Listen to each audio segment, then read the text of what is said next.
Hemos visto la cruz en la mente divina. Analizamos esta serie, las implicaciones de la cruz en Dios el Padre. Hemos también analizado, mis amados, la cruz en el Hijo. Y esta alabanza nos hacía reflexionar mucho. Las implicaciones de Cristo en la cruz. Te recomiendo, si no viniste el domingo pasado en la tarde, que te metas a la plataforma. Tal vez podamos subir a YouTube también ese sermón de lo que significó para Cristo tomar la copa. Así que si tú lo puedes ver sería genial. Pero la cruz no se queda ahí. La cruz no solamente se tiene que ver en la mente de Dios, en el corazón del Hijo, sino que la cruz, hermanos, también tiene que ver con nosotros, con cada uno de los que aquí estamos. Ahora, hoy es tiempo de que pongamos nosotros una atención cuidadosa en la cruz en nuestras vidas. Hermanos, la cruz no solamente es un artefacto, no solamente es un ornato. La cruz tampoco solamente es una doctrina, la cruz es una experiencia. La cruz es más que un dogma, es más que una doctrina. Por eso los cristianos vivimos vidas cristianas centradas en la cruz. La iglesia cristiana tiene una bandera donde en nuestra bandera llevamos una cruz. Pero no solamente la iglesia cristiana, la iglesia presbiteriana también tiene su propia bandera. De hecho, los oficiales tienen esa tarea ahorita: memorizar qué significa la bandera cristiana presbiteriana. Pero si usted puede notar, la tenemos ahí izada, y aunque no se puede ver, sería genial que pudiéramos ver que ahí tiene una cruz. Sin embargo, la cruz hay que entenderla desde las Escrituras. Por lo tanto, el día de hoy quiero que hagamos un pequeño ápice, porque entender la cruz en mi vida es toda una vida. Y el apóstol Pablo quizás es el que hace el resumen exacto, preciso de lo que es la cruz en Gálatas capítulo 2 versículo 20. Con Cristo, dígalo conmigo, con Cristo estoy juntamente crucificado, y ya no vivo yo. Hasta ahí. Ese texto es muy conocido, pero a veces lo conocido se puede convertir en algo tan común que llega un momento en que pierde su sentido. Ese texto, hermanos, debemos escudriñarlo y pensar de manera detenida y con mucho cuidado en la realidad y las implicaciones que tiene la cruz en la vida de cada persona. Ahora, comencemos a desmenuzar. ¿Qué quiere decir Pablo? Damos gracias a Dios porque el Señor está trayendo mucha gente nueva y también llegamos a muchas personas. Tal vez para muchas personas de las que hoy puedo estar hablando en este recinto, o tal vez a personas que nos vamos a dirigir, están escuchando por primera vez esta frase: con Cristo estoy juntamente crucificado. Pero tal vez muchos ya lo conocen y lo saben de memoria. Por lo tanto, la disertación de esta mañana en primera instancia va dirigido a los que están escuchando por primera vez esta frase. Pero también, en segundo lugar, me voy a dirigir a los que ya conocen esta frase, pero que no es una verdad en sus vidas. Primero, cuando Pablo dice: con Cristo estoy juntamente crucificado, lo primero que debemos señalar es que Pablo no está hablando en primera instancia de un elemento simbólico. Yo traigo una cruz aquí en mi pulso. Me gusta coleccionar cruces. Si alguien un día gusta regalarme una, la voy a recibir con mucho gusto. Excepto que no tenga ahí a un Cristo, porque eso se vuelve ya en un algo correcto. Tampoco que tenga un elemento, vamos a llamarle idolátrico, una cruz sencillamente. Pero ¿por qué la cruz es importante? Las iglesias en Estados Unidos, por lo regular, también la forma de la estética o estructura de sus templos tienen una cruz. Sin el Cristo, señalo, porque Cristo ya no está ahí. Amén. Sin embargo, ¿por qué es tan trascendental o fundamental? ¿Por qué los cristianos tenemos un énfasis en la cruz? No la idolatramos, no la veneramos. Sin embargo, en la cruz hay una identificación total. Vean lo que está diciendo. Con Cristo, yo, Pablo, también he sido crucificado. Lo que Pablo está diciendo, hermanos, en primera instancia, es que la cruz para él es una experiencia real. Para Pablo no es una doctrina que discutir. Para Pablo, la cruz es un hecho que hay que vivir. Es un hecho que hay que vivir. Vea lo que Pablo expresa. En la cruz yo también he sido clavado, crucificado. Segunda cosa que yo veo en esta parte es que es una situación personal. Pablo no dice estamos crucificados. Pablo dice yo he sido crucificado. Él no declara que alguien más ha vivido esto en su lugar. Pablo dice que la cruz es una realidad en su vida. Es que, hermanos, cuando la cruz se atraviesa en nuestra vida, ya no volvemos a ser los mismos. Tenemos que tener un encuentro real con la cruz. Y ese encuentro con la cruz va a determinar tu calidad de cristianismo. Escucha lo que voy a decir.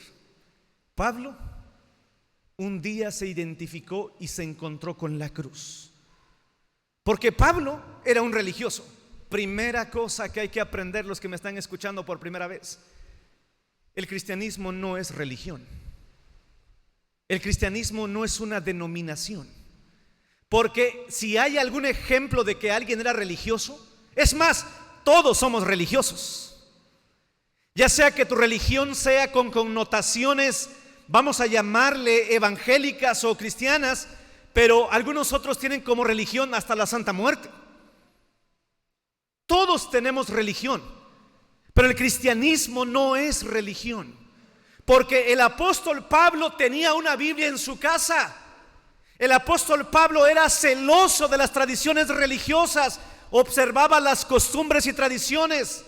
Sin embargo, no había nacido de nuevo. Era un hombre tan religioso que podía él decir: si alguien es religioso, soy yo. Pero déjame decirte una mala noticia: la religión no salva. Lo que salva es la identificación con la cruz. Porque camino a Damasco, este hombre en su caballo para perseguir a más cristianos tiene un encuentro maravilloso y excelso con la cruz, de tal manera que su vida quedó transformada. ¿Y cómo viene a mi memoria? La palabra que él expresa: Señor, Kyrios, ¿qué quieres que yo haga? A partir de ahí, era un hombre completamente distinto. Después de su encuentro con el crucificado, después de su encuentro con la cruz, él va a decir esta frase: mi vida ya no me pertenece, ahora vivo. Y a eso vamos a adelantarnos más allá. Pero lo que quiero decir, hermanos, es que tiene que haber un punto en nuestra vida en que nos encontremos con la cruz. Tal vez vengas todos los domingos, tal vez naciste en un hogar cristiano, tal vez tus papás sean cristianos, tal vez tus abuelos seas un presbiteriano de segunda, tercera generación. Pero si tú no has tenido un encuentro con la cruz, me temo que aún no has nacido de nuevo. Porque cuando nosotros experimentamos nuestro encuentro con la cruz, nuestra vida experimenta un cambio radical. Al apóstol Pablo, hermanos, ya no lo conocían después de su encuentro con la cruz. Era irreconocible. ¿Sabes por qué? Porque llega un momento que cuando estamos ante la cruz nos damos cuenta cuán pecadores somos. Yo no sé si tú meditabas, no sé si me puedan prender aquí.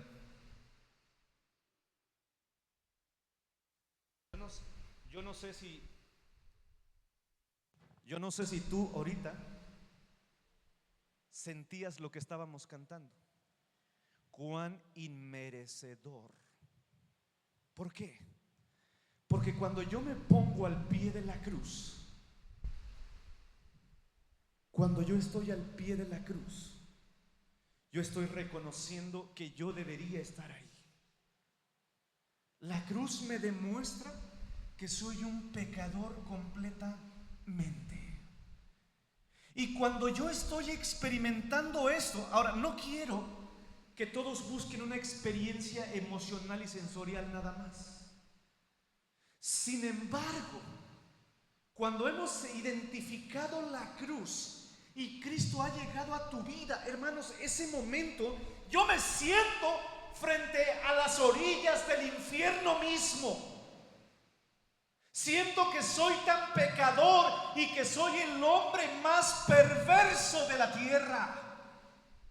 Hermanos, esa sensación de sentirme pecador es una experiencia que yo quiero desafiarte, que si aún no lo has vivido, corras pidiéndole al Señor que te lleve a los pies de la cruz. En la cruz yo me siento tan pecador que el que está ahí clavado es inocente, y en realidad al que deberían castigar soy yo. Pero es en ese mismo lugar donde me siento la peor persona del universo, pero también me siento la persona más amada del cosmos. Me encanta leer la experiencia de conversión de la mayoría de los que yo admiro como pastores, no solamente para idolatrarlos, pero dice Sproul: de pronto estaba yo leyendo, y cuando leí Romanos sentí una sensación que me cubría todo el cuerpo, porque me sentía pecador. Pero en ese mismo instante también me abrazó el amor de Jesucristo en la cruz. ¿Escuchaste el canto que entonábamos? Diciéndome: no quiero ver tu pasado, porque por eso estoy en esa cruz, porque te amo intensamente.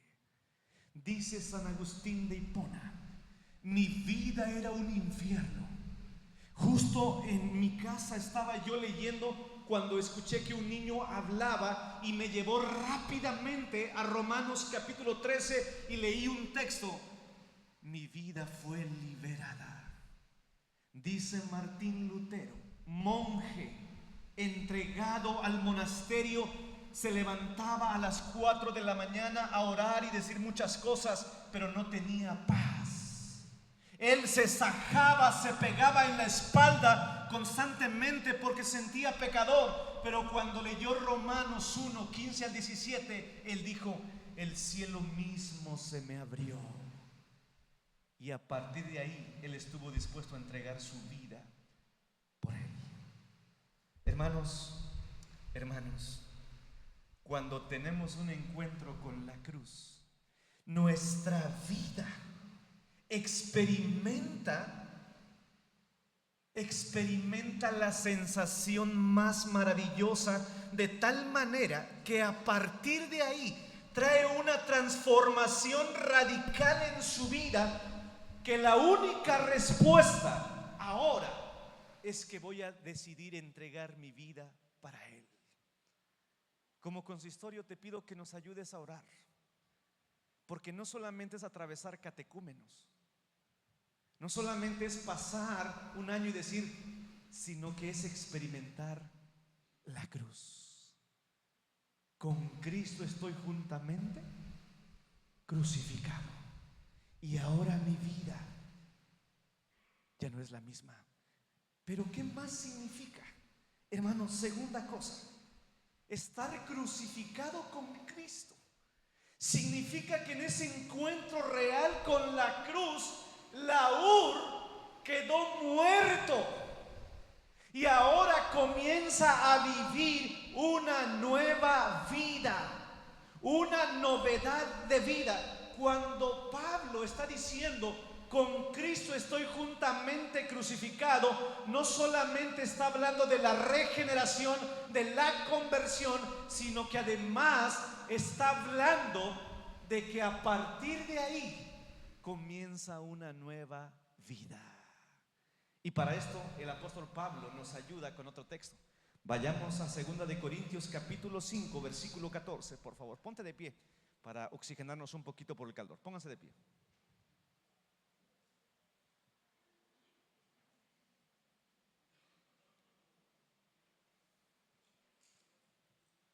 Vamos a leer fuerte, pausado, de tal manera que los que nos escuchen afuera puedan entender. ¿Estamos? ¿Estamos todos? Les voy a contar a 3. Pero vayan pensando otra vez. 1, 2, 3.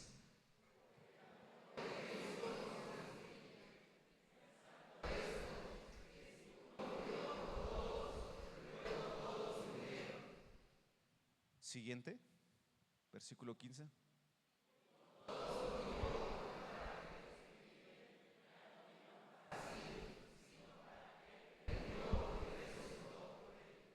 Regresamos al 14 y pueden sentarse. A ver, pueden sentarse, pueden sentarse.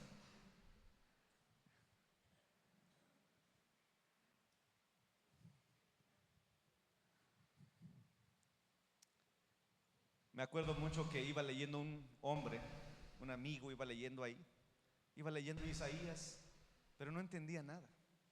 Y el Señor provee a un siervo del Señor, y lo primero que cuando se acerca le dice: oye, ¿y entiendes lo que lees? Escucha esto.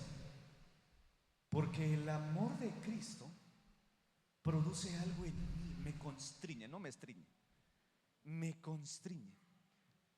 Ahora, vean esto, por favor. ¿Por qué el amor produce algo en tu vida? Dice, cuando yo veo el amor de Cristo, hay un efecto inmediato en mi vida que no puedo permanecer pasivo. No puedo permanecer igual. Si hay un cristiano que toda su vida la ha vivido de una misma manera y no tiene pasión por Cristo, no ha entendido el amor. Porque el amor de Cristo me apasiona. Porque pienso en esto. Escuchen. Que si uno murió por todos, luego todos murieron. A ver. Cuando Cristo murió por todos nosotros, también todos morimos. Yo veo a puros vivos aquí. ¿Habrá alguno muerto aquí? ¿De qué está hablando Pablo? Pablo está hablando de una experiencia espiritual. Pablo está diciendo, hermanos, pongan mucha atención, porque ya es tiempo de dejar de jugar a los cristianitos. La vida cristiana, mis amados hermanos, se reduce a renunciar a todo lo que yo soy. Y literalmente, cuando yo vengo a la cruz, yo muero. Ya no voy a vivir para mí. Pero en realidad, hermanos, en nuestra vida a veces siguen viendo a la misma persona. Seguimos siendo los mismos y no hay un cambio en nuestra vida después de que experimentamos la cruz. Eso es imposible. Porque cuando el Espíritu Santo toca la vida de una persona, esa persona muere para sí. En realidad, Laúr quedó clavado en esa cruz, porque el que ahora vive debe vivir de manera distinta. Hermanos, por lo consiguiente todos murieron. El lenguaje cristiano es, hermanos, ¿cuántos se acuerdan de su viejo hombre? Yo espero que sea viejo y no nuevo. ¿No que al culto fuiste? ¿A poco eres cristiano? No, perdón, cristiano. Porque los cristianos debemos ver que aunque es un viejo hombre, ese viejo hombre ha sido sepultado con sus pasiones, una realidad espiritual, de tal manera que dejamos clavado el viejo hombre con sus pasiones. Y la palabra pasiones en el griego es deseos. Si antes deseábamos algunas cosas, ahora luchamos contra ellas y ya no vivimos para nosotros, hermanos. Por eso la cruz, hermanos, no es una doctrina abstracta. La cruz no es un símbolo genérico. La cruz es una experiencia donde mi viejo hombre quedó clavado. Vean esta frase: es imposible que alguien que se haya encontrado con la cruz siga siendo el mismo. Es imposible, porque hay un profundo significado, de tal manera que a partir de la cruz comienza una transformación, de tal manera que la gente se va a admirar de tu vida, porque te van a decir: estás irreconocible. Como que ya no eres tú. Y tú dices: amén, porque yo quedé clavado ¿en dónde? En la cruz. Ya no vivimos para nosotros. Se dice que Abraham Lincoln, cuando la esclavitud estaba en su máximo auge en Estados Unidos, de hecho, ¿sabían ustedes que en Estados Unidos había esclavitud y se vendían, voy a decir la palabra sin ser despectivo, vendían a los hombres de color negro? Había baños donde tú entrabas y estaban los baños para los blancos, la tez blanca, y estaban el baño para los negros, que tenían que atravesar un montón de cosas para llegar allá. Pero no solamente eso, sino que se vendían a los esclavos. Un día Abraham Lincoln fue y compró a una esclava. Este testimonio lo tomé del pastor Miguel Núñez. Cuando Abraham Lincoln llegó y compró a un esclavo, le dijo: te compro. Aquel esclavo le lanzó 3 preguntas a Abraham Lincoln y le dijo: ¿en verdad puedo hacer lo que yo quiera? Porque cuando eres esclavo, tu voluntad no te pertenece. ¿En verdad puedo hacer lo que yo quiera? Y Abraham Lincoln le contestó: sí, ahora eres libre. Ahora yo puedo decidir por mi propia cuenta lo que yo debo hacer. Y Abraham Lincoln le contestó: sí, porque eres libre. Ahora yo puedo gozar de mi conciencia e ir para allá y para acá sin preguntarle a mi amo. Y Abraham Lincoln le contestó por 3ª vez: sí, porque ahora eres libre. ¿Y saben qué dijo aquel esclavo? Si eso puedo hacer, no te quiero dejar.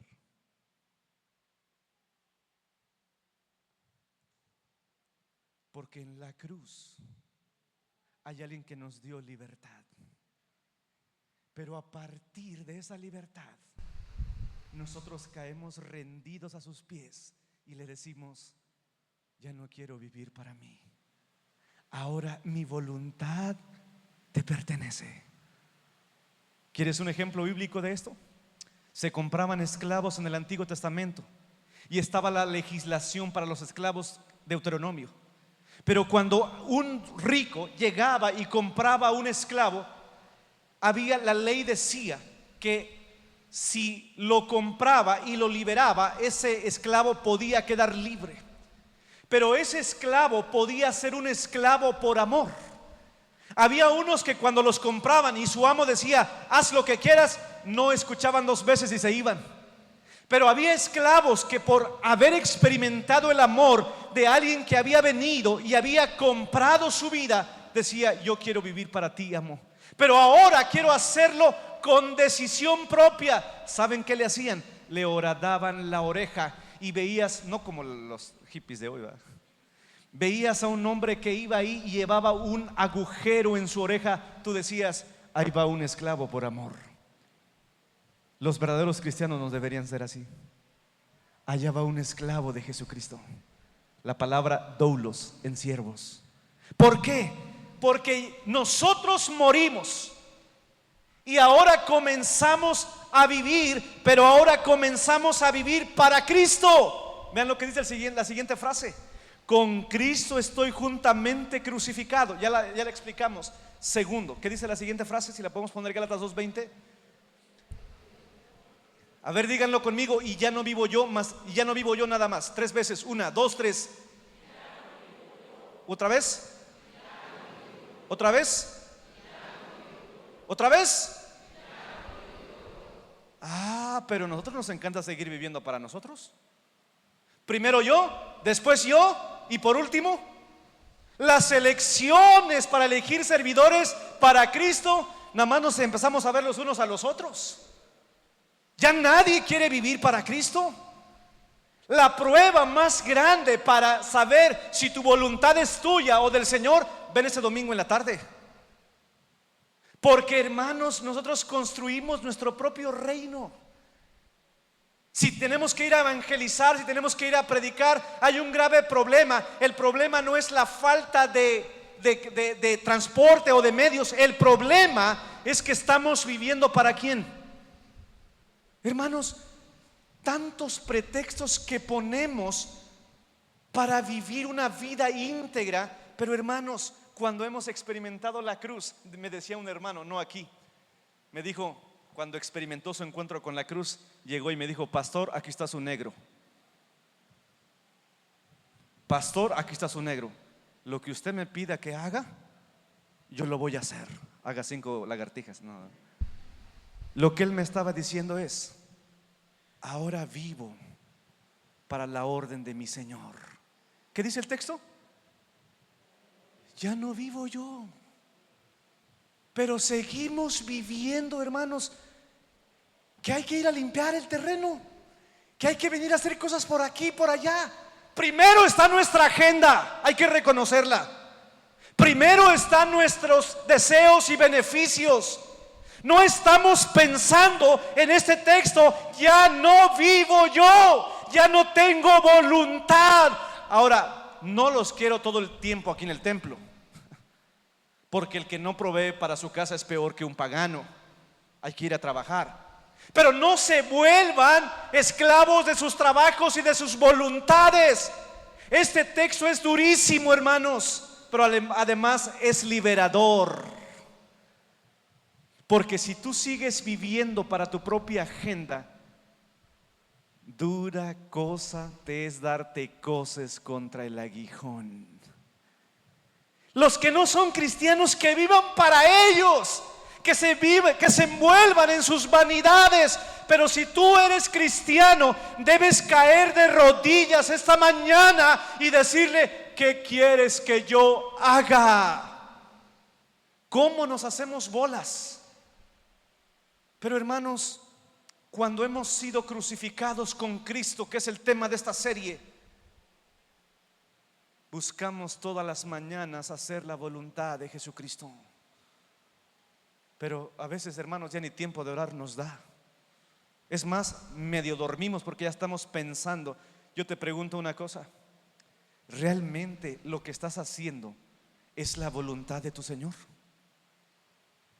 Porque voy a decir esto: porque si tú eres cristiano y no estás haciendo la voluntad de tu Señor, es darte coces contra el aguijón.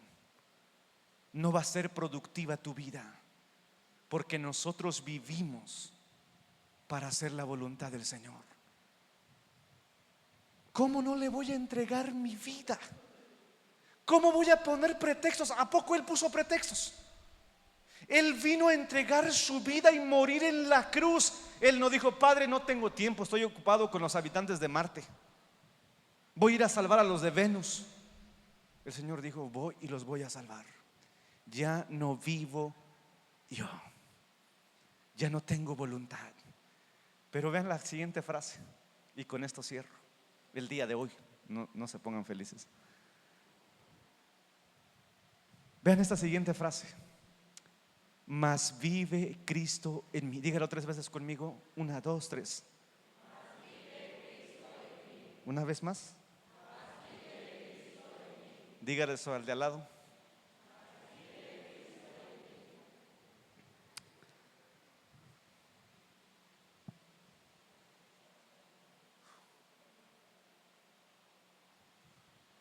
Mas vive Cristo en mí.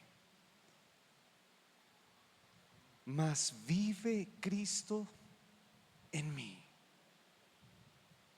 Si yo pudiera escoger la frase favorita de Pablo, espero no equivocarme cuando estemos en el cielo. Ahí me recuerdan que le pregunte eso.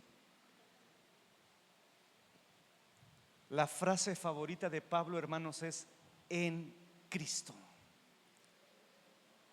Esa frase se repite tanto en Efesios, pero no vean lo que dice: en Cristo. Vean lo que dice: yo vivo para Cristo. Pero ahora le da un cambio trascendental. Y hermanos, esta es la esencia de esta serie. Todo lo que tejí fue para que llegáramos aquí. Cristo vive en mí. En mí. Cristo vive en mí. Hay alguien más viviendo dentro de mí. Sin embargo, ese alguien que está viviendo dentro de mí a veces puede estar tan apagado, o tal vez me voy a dirigir a almas que ni siquiera han experimentado de que Cristo viva en ellos. Yo oro por ti, porque si Cristo no vive en ti, eres el ser más digno de conmiseración. La peor tragedia que le puede pasar al ser humano es que Cristo no vive en su corazón y aún así asistir a una iglesia.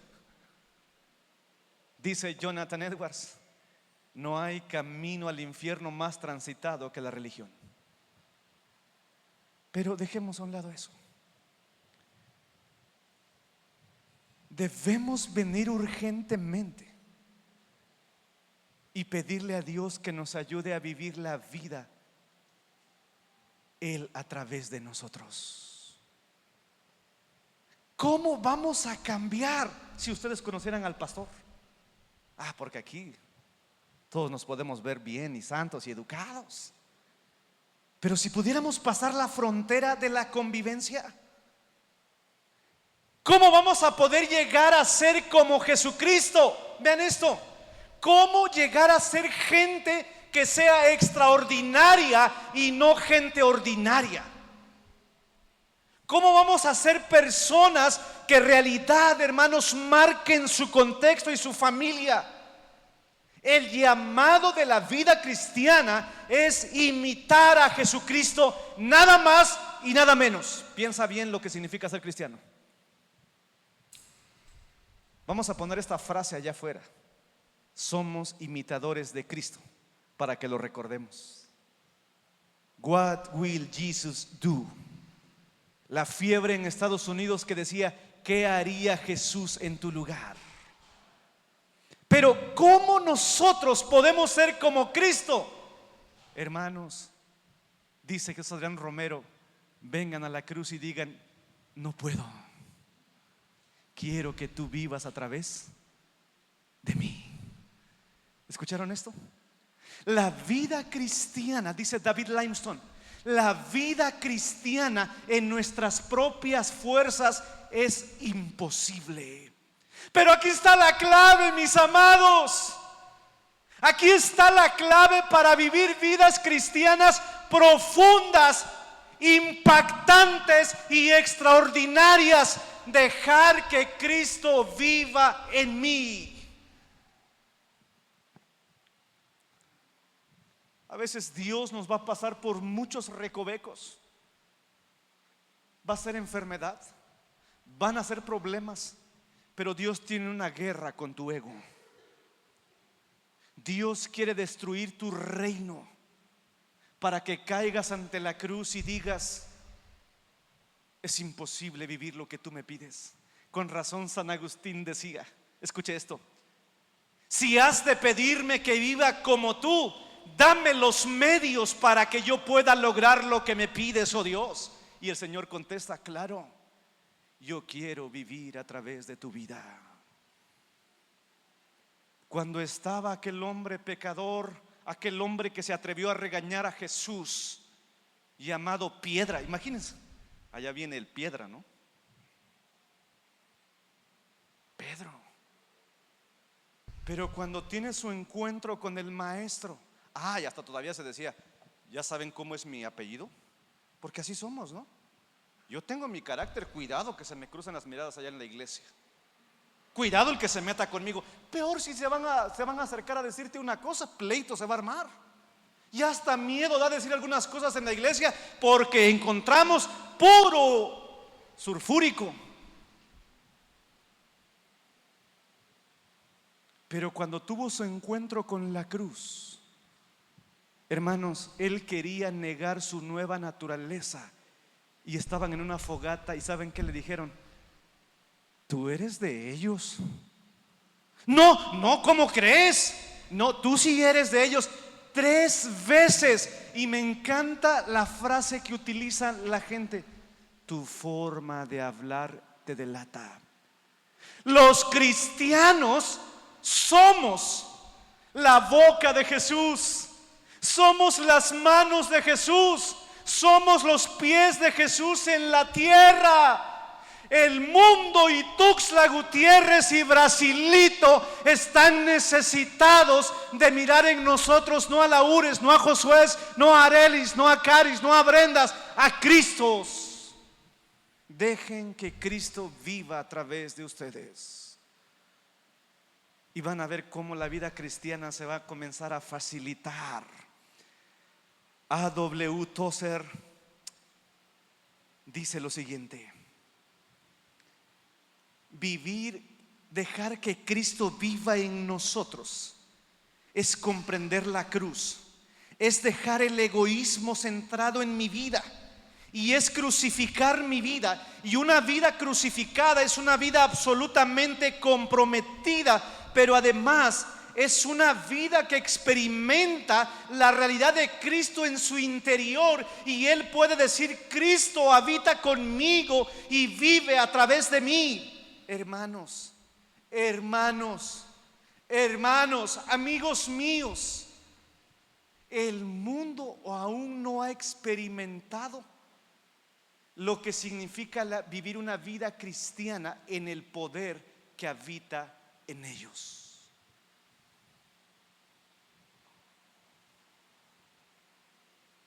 Yo quiero desafiarte a que hoy pidamos desesperadamente: yo quiero experimentar, yo quiero sentir, yo quiero probar, o tal vez quiero seguir probando esa vida controlada y dominada por ti. ¿Qué está hablando, pastor? Tal vez pueda ser raro. Voy a usar un ejemplo un poco burdo para decir esta verdad. ¿Ustedes han visto, de verdad les pregunto, han visto a alguien que es bien calmadito, no ofende a nadie ni mata ni una mosca, pero cuando se emborracha es otra persona? ¿Conocen o no conocen? De pronto decimos, lo desconocemos porque comienza a hablar y es bien hablantín y hasta golpear, no mata ni una mosca, pero cuando el alcohol está en él es incontrolable. Yo conozco a muchos que son incontrolables. ¿Sabes por qué? Porque el alcohol controla sus sentidos. No os embriaguéis con vino, en lo cual hay disolución. Antes bien, escuchen, antes bien sed llenos del Espíritu. ¿Qué dice Pablo? Cuando el Espíritu Santo le han dado lugar en la vida de la persona, ese espíritu toma la vida de esa persona, comienza a controlarlo y comienza a experimentar un poder. Por eso Jesucristo decía: ¿vieron lo que yo hice? Esto me impacta y me vuela la cabeza. ¿Vieron los milagros que yo hice? Le dice a sus discípulos: mayores cosas que estos harán. ¿Saben por qué? Porque él hablaba de la llenura del Espíritu Santo en una persona. Hermanos,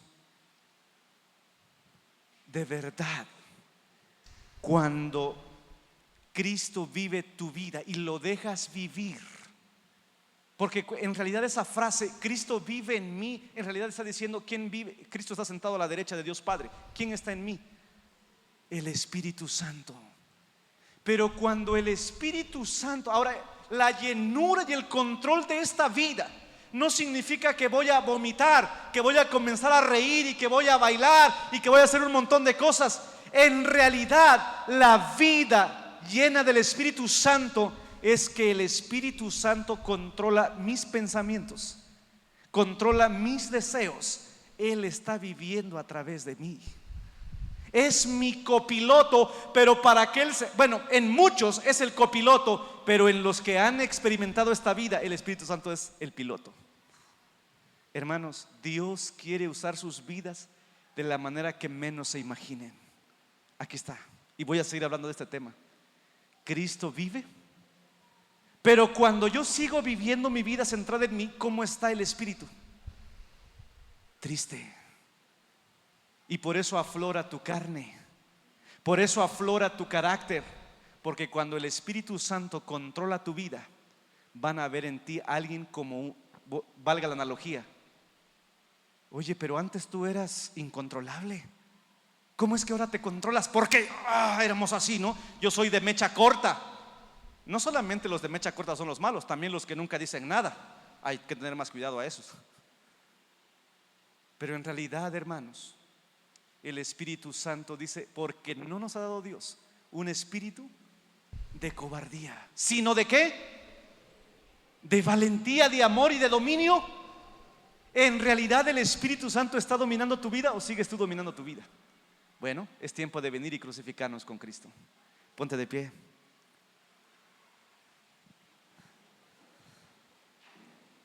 Ponte de pie. Y me encantaría que ahora volviéramos a cantar esa alabanza. Cantemos esta alabanza, pero ahora, hace rato cerrábamos los ojos algunos, cantábamos, pero ahora dile, Señor, en esta semana yo quiero vivir una vida agradecida. Y esa vida agradecida es vivir para ti. Entreguemos nuestra vida a través, las alabanzas, hermanos, son oraciones. Si tú no estás dispuesto a rendir el control de tu vida a Cristo que está viviendo en ti, no la cantes. Pero si tú hoy quieres decir, quiero que tú vivas a través de mí, porque ya me cansé de vivir mi vida, cántala con todo tu corazón. Que Dios te bendiga.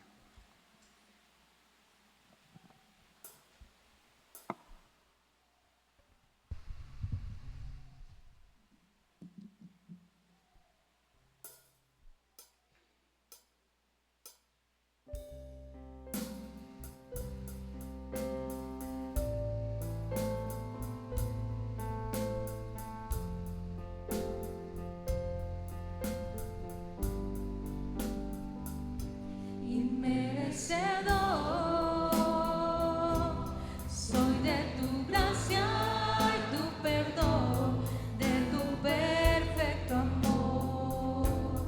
Indigno soy, no existe nada en mí con lo cual pueda yo pagar tu tierna y dulce paz, tu eterna bondad. Amado, ya has decidido estar aquí para abrazarme sin recordarme lo que fui.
existe nada en mí con lo cual pueda yo pagar tu tierna y dulce paz, tu eterna bondad.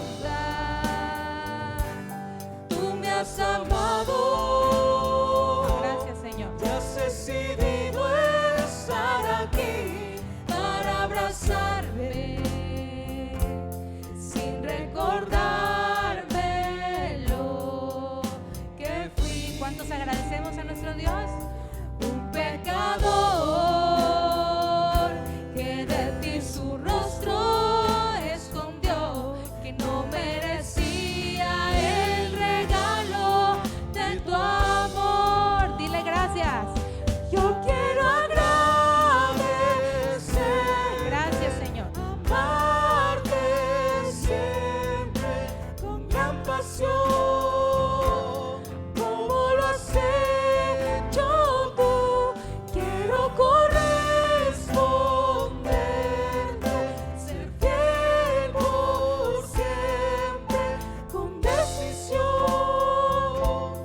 y no fallar jamás. Yo quiero agradecerte, amarte siempre con gran pasión, como lo has hecho tú. Quiero corresponderte, ser fiel por siempre con decisión y no fallar jamás.